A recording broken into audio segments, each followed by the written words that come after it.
La actualidad, los protagonistas, el análisis y la información en Contacto Directo.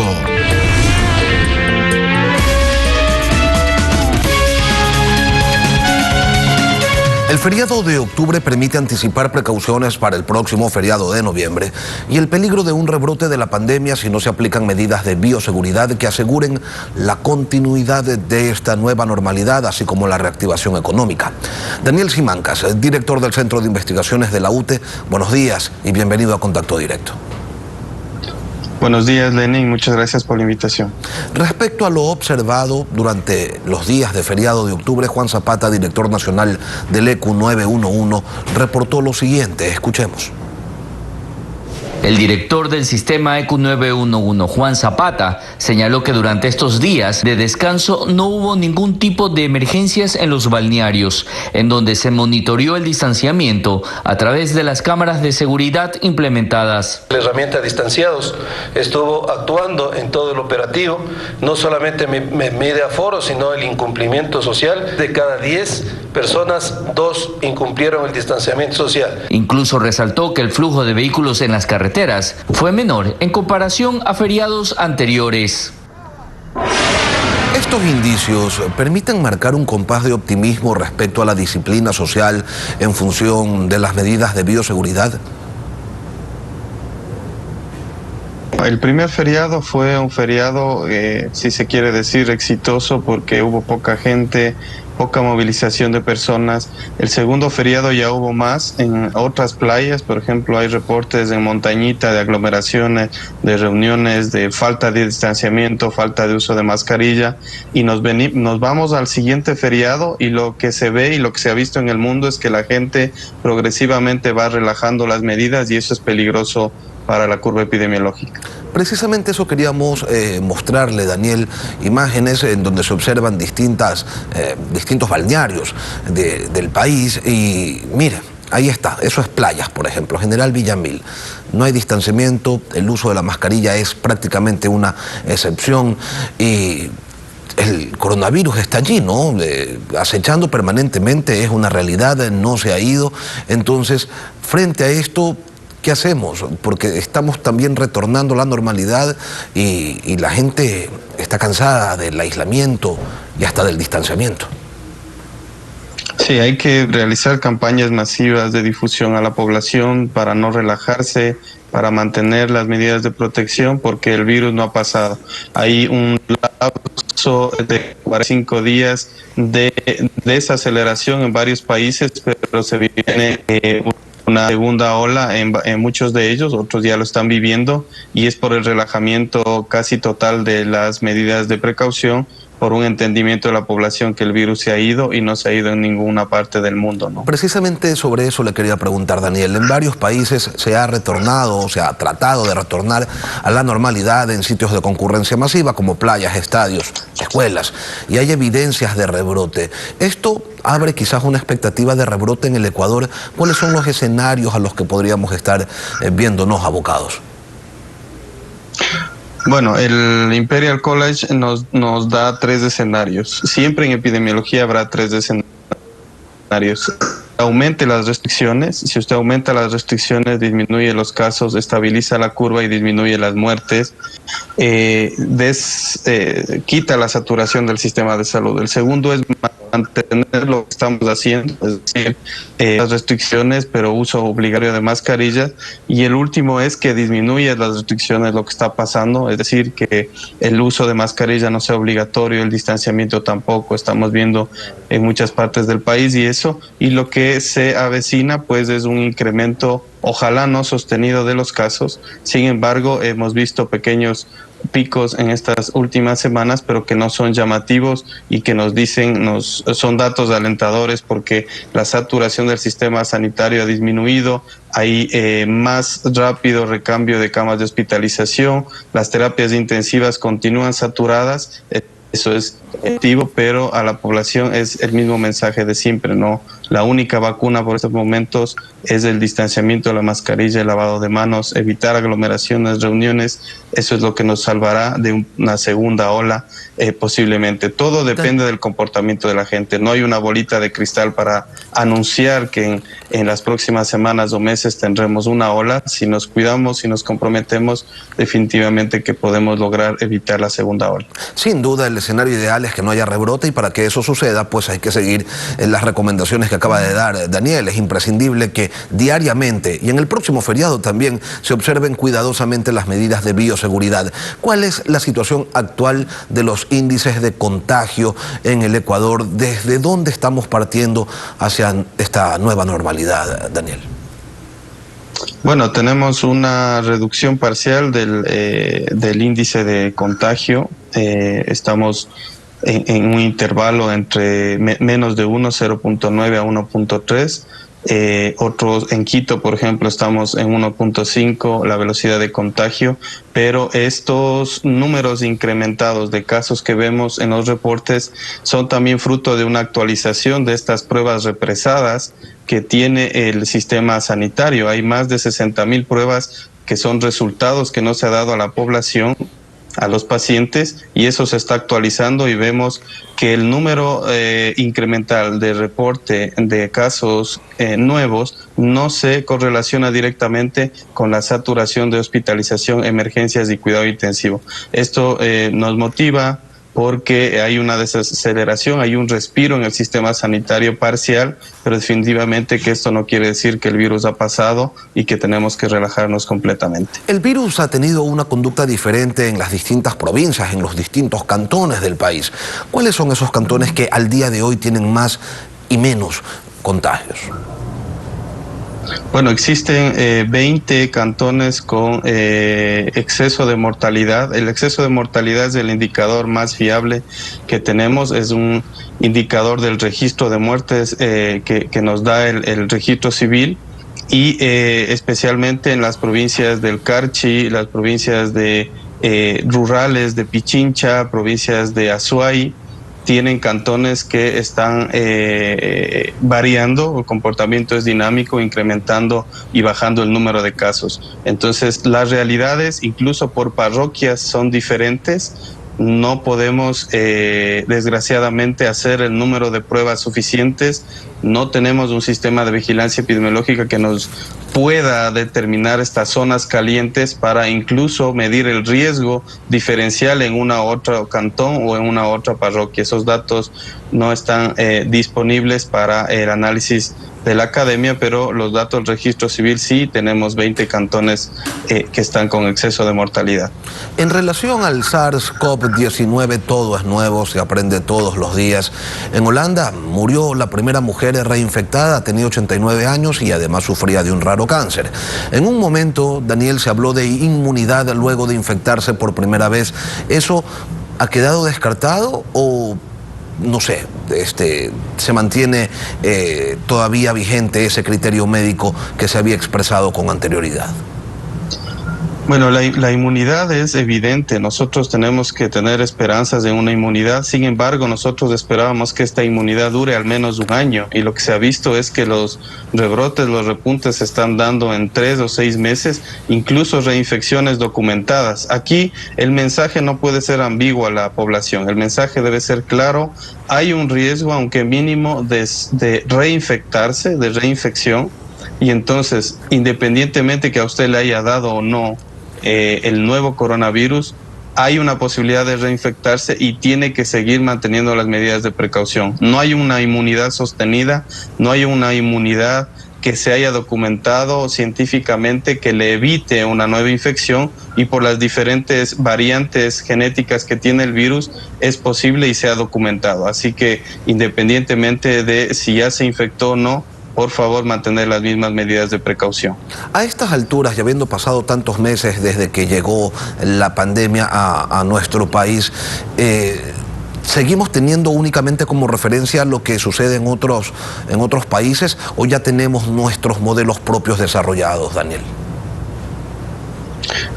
Nosotros hicimos un modelaje matemático que evidenció 2 picos, el primero en mayo y el segundo en julio, y desde ahí hemos visto que se ha visto una estabilización de los casos con unos pequeños picos que se traducen entre cuando se hacen más pruebas, menos pruebas, Desgraciadamente los datos no nos ayudan, no hay liberación de datos de hospitalización, de egresos hospitalarios, y eso dificulta el análisis de la academia, y tenemos que seguir utilizando modelos internacionales que utilizan los datos que arroja el COE nacional, pero definitivamente que no transparentan una realidad. Perfectamente podríamos duplicar o triplicar los casos de cada cantón, de cada provincia, porque no hacemos el número suficiente de pruebas y no tenemos los datos reales, y eso impide. Tendrán que pasar 2 o 3 semanas desde el último feriado para que veamos con claridad qué es lo que nos depara el futuro. En caso de que haya indicios de rebrote, Daniel, ¿se debe volver a las medidas estrictas de bioseguridad del estado de excepción? Pero sobre todo, y quería preguntarle esto, ¿será capaz la población de hacerlo, desesperada como está por la reactivación, por el encierro y por el distanciamiento también? Yo creo, Len, que hay que ponerlo en la mesa, hay que decir a la ciudadanía que si no cumplimos las medidas de precaución, si no cumplimos el distanciamiento, si no nos cuidamos, probablemente, como otros países lo han hecho, tengamos que regresar a un confinamiento, y ese es el temor que hay que decirle a la ciudadanía. Sería gravísimo tener que regresar a un confinamiento por la grave situación económica. Nosotros no lo avisoramos, no pensamos en regresar a un confinamiento, pero si es que los casos se elevan de una manera dramática, si se colapsa el sistema sanitario, sí es una posibilidad regresar. Esperemos que la ciudadanía entienda que esta es la última medida, la última toma de decisiones que se podría dar en epidemiología. Hay otras: el distanciamiento, el confinamiento selectivo, el aumento de pruebas, la vigilancia, el aislamiento de enfermos, la búsqueda, el rastreo de contactos, que son estrategias que se deberían implementar ahora cuando hay menos velocidad de contagio, y parece que nos estamos demorando en tomar acciones cuando se ha desacelerado, y tratamos de reaccionar cuando tenemos los hospitales abarrotados de pacientes, y esa reacción es lo que causa el exceso de muertes, ¿no? Daniel, finalmente, ¿qué información hay sobre el desarrollo de una vacuna? ¿Cuán avanzadas están las pruebas y las investigaciones respectivas? Hay que ser cautelosos con eso, y yo soy muy positivo en el tema de vacunas. Rusia ha dicho que para enero podría hacer una distribución. Las negociaciones, no se ha sabido nada del Ministerio de Salud. Teníamos la posibilidad de ingresar a los estudios clínicos, no hemos hecho todavía. Otros países están inmersos en investigación clínica. Nosotros no tenemos una historia de investigación clínica en el país. Son alarmas a la comunidad universitaria y al gobierno de que tenemos que meternos en investigación clínica para ponernos en una lista prioritaria de países que podrían recibir una vacuna. Hay vacunas que están muy avanzadas, están reclutando pacientes. Hay que entender que el proceso de eficacia y seguridad de una vacuna demoran. Hay que estar pacientes, no solamente conversar con una vacuna, sino tener varias vacunas para varios pacientes que al final logren inmunizar a la población, pero las medidas de precaución las tendremos por algún tiempo, incluso luego de que llegue la vacuna. Daniel Simancas, gracias por acompañarnos esta mañana aquí en Contacto Directo. Muchas gracias a ustedes y Ecuavisa. Un buen día.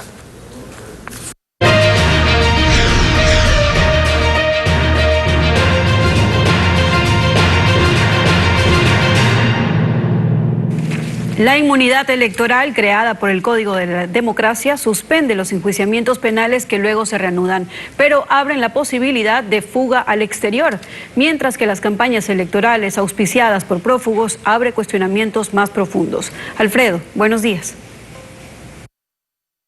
Buen día, Samantha. Buenos días a todos. Ha sido costumbre utilizar inmunidad parlamentaria como escudo de exministros ejecutores de abusos de ciertos expresidentes.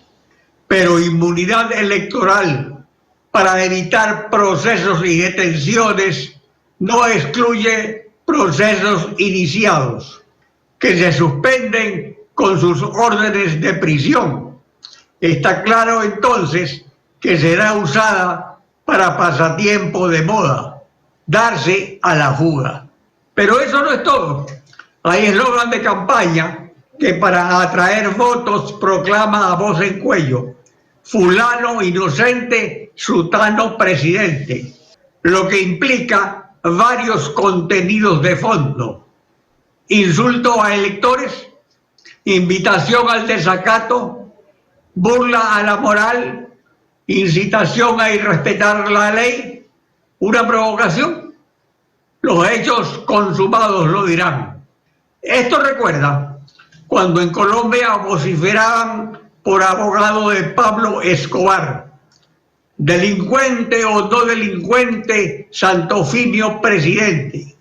Abogado que fue senador, presidente de Cámara de Representantes, ministro, candidato presidencial y coautor sentenciado por asesinato del candidato presidencial Luis Carlos Galán. La degradación de la República está tocando fondo. Es hora de que rebote por el bien de nuevas generaciones. Son las 7 de la mañana, 12 minutos, y al volver, la disfuncionalidad de la democracia ha estado vigente por más de 40 años. Urge solucionarla. Lo revisaremos con el constitucionalista Rafael Ollarte. Ya regresamos.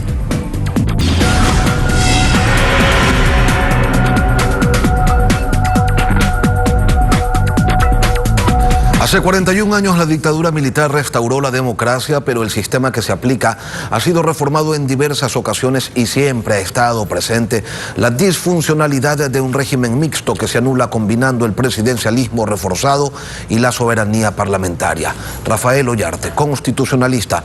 Buenos días, doctor. Bienvenido a Contacto Directo.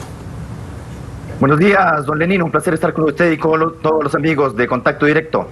La pugna de poderes ejecutivo y legislativo ha sido perenne en el sistema democrático ecuatoriano, aunque recientemente se incorporó en Montecristi la posibilidad de disolver la Asamblea por parte del presidente de la República, pero no ha sido puesto en práctica. Evidentemente no está funcionando. ¿El problema dónde radica, doctor Ollarte? ¿En el desfase en la elección de presidente en 2 vueltas por mayoría absoluta y de asambleístas en una sola vuelta por mayoría simple?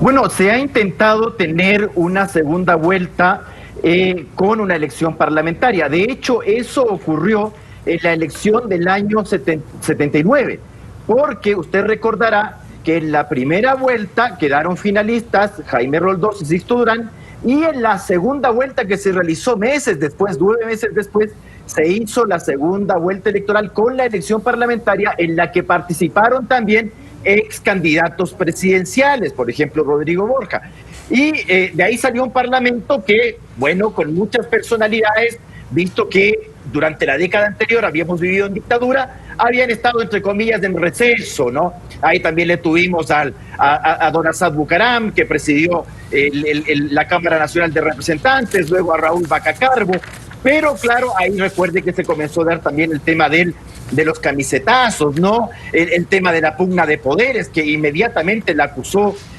Jaime Roldós, incluso con alguna pretensión de llamar a una consulta popular para disolver a la Cámara Nacional de Representantes, pero claro, el espíritu democrático de Roldós le impedía a la larga hacer aquello. El régimen de partidos formado al restaurarse la democracia se degeneró en los años 90, llevando a sucesivos golpes de Estado del Congreso, apoyado obviamente por altos jefes militares, mientras elecciones populares prevén una combinación del voto en plancha y el voto individual en las diferentes listas. Esto, doctor, ¿es constitucional o el sistema mixto de votación en plancha o individual multiplica inconstitucionalmente el voto?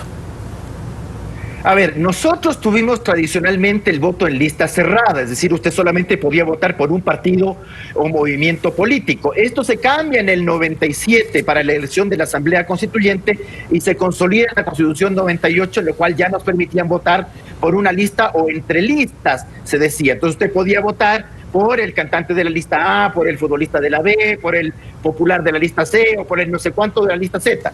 Y claro, para fortalecer nuevamente el sistema de partidos y movimientos, en la reforma a la ley electoral de inicios de este año 2020 hemos vuelto al sistema de lista cerrada.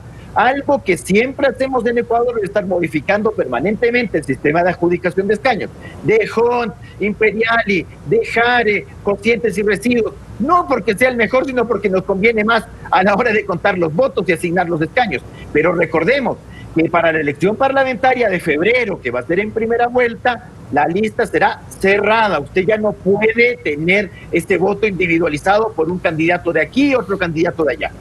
En vez de aplicar diferentes métodos matemáticos, ¿no sería preferible, doctor, ponerlas mucho más avanzadas y donde el ganador es el más votado en distritos uninominales? Ese sistema o esa propuesta a las minorías, pero ¿no es al revés, le pregunto? ¿No resultaría que un sistema de distritos permitiría una mayor participación de las minorías?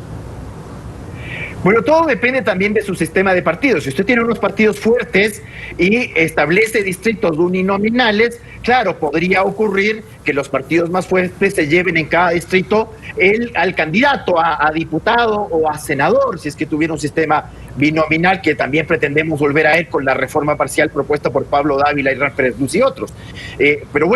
Pero si usted tiene un sistema como el nuestro, sin partidos y movimientos políticos consolidados, perdone que lo diga así, partidos y movimientos con nombre de yogur, que no le reflejan ninguna ideología, Creo, Podemos, Somos, Todos, Unidos, que no reflejan ninguna ideología para el elector. Con un sistema de distrito uninominal, encima con movimientos locales, si usted permite que movimientos locales presenten candidaturas a órganos nacionales como la Asamblea Nacional, la atomización que también se ha acusado de los órganos legislativos también va a ocasionar perjuicio. Recuerde que en muchas ocasiones los partidos y movimientos que han tenido uno o dos legisladores son los que terminan moviendo la balanza, ¿no? Por ello, y tomando en cuenta el caso Pedernales, que ha puesto en evidencia un sistema de repartos del Ejecutivo que han aplicado también diferentes gobiernos anteriores, ese reparto es para asambleístas, representantes de movimientos provinciales que incluso según la Constitución no alcanzarían a formar una bancada. En función de aquello, ¿es necesario, doctor, fortalecer un régimen de partidos ideológicamente diferenciados antes que centenares de movimientos locales, que es lo que promovió Rafael Correa? Bueno, la promoción de centenares de movimientos locales, también debemos decir las cosas como son, comenzó en Sangolquí, pues con la posibilidad con la eliminación absoluta del monopolio partidista a partir de la consulta popular de 1994, porque antiguamente solo partidos políticos podían presentar candidatos que debían ser sus afiliados. Y luego nos pasamos del blanco al negro, como nos gusta a los ecuatorianos, y establecimos que los independientes podíamos formar listas por el 1,5% de las firmas, pues entonces ni siquiera con movimientos. Con la Constitución de Montecristi al menos tiene usted un sistema de movimientos. El caso Pedernales es un caso de vil corrupción y claro, encima de todo demuestra cómo las prohibiciones constitucionales valen para muy poco, porque los diputados, los asambleístas no pueden tramitar partidas presupuestarias, pero ve usted cómo ahí se pueden repartir hospitales. Doctor, a propósito de todo esto, ¿qué criterio tiene usted sobre personas que siendo investigadas por casos de corrupción aspiran a ser candidatos, que el principio de inocencia debe prevalecer sobre todo, dicen unos, otros dicen vamos, o sea, parecería casi que una sinvergüencería, pero ¿cuál es su criterio, doctor? A ver, hasta la Constitución del año 98, los llamados a juicio no podían ser candidatos mientras no se dicte la sentencia absolutoria. Había una inhabilitación relativa.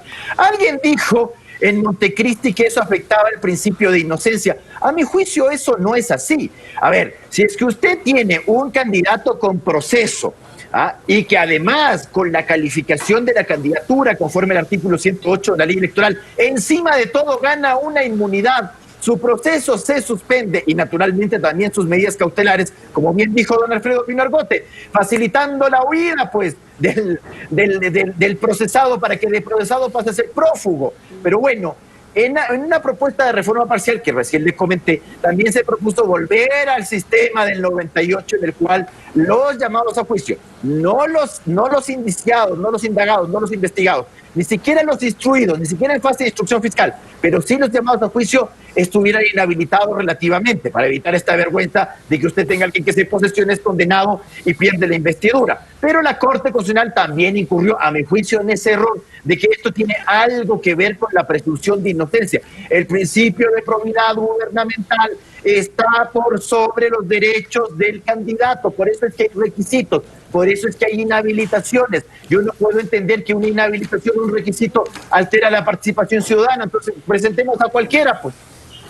El caso Sobornos, doctor, puso al descubierto un sistema fraudulento de la función electoral, apoyado en ciertas disposiciones del Código de la Democracia, reglamentos del CNE o de decisiones discrecionales de sus autoridades. La ejecución invicta de ese sistema fraudulento debería ser cambiado con una profunda reforma electoral.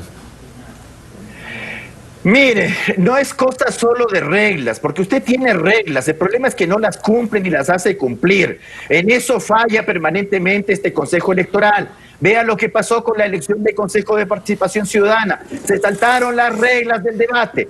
Nos hicieron unas propagandas de 30 segundos. Se hizo una elección mal hecha y el resultado es este. 2 presidentes del Consejo de Participación Ciudadana sacados mediante enjuiciamiento político porque la elección estuvo mal hecha. Vamos a hacer otra elección de estas en febrero, pues, porque así somos nosotros. El caso Sobornos, ¿qué demuestra? El nulo control del gasto electoral. Entonces, me pone normas sobre el límite de gasto electoral, me pone normas sobre límite de aportes, que no más de $5,000, que si es de $100 el aporte tiene que ser bancarizado, que no se pueden dar aportes en especie, que no pueden aportar extranjeros no residentes en el Ecuador, que no pueden aportar personas jurídicas. Pero usted ve lo que pasó, compañías que pagaban aportes de campaña para obtener contratos y que incluso las pagaban después de tener el contrato cuando les daban el anticipo, es decir, se pagaba la coima con el anticipo que les entregaba el Estado. Entonces, para eso no hay ley que valga, pues. Si es que usted no sanciona con dureza esa clase de sinvergüencerías, las está promoviendo, y eso es lo que estamos haciendo en el Ecuador permanentemente. Promover, porque esto no es a punta de norma, es a punta de hacer cumplir las normas. Rafael Ollarte, constitucionalista. Gracias por participar esta mañana aquí en Contacto Directo, doctor. Siempre un placer. Una pausa y volvemos.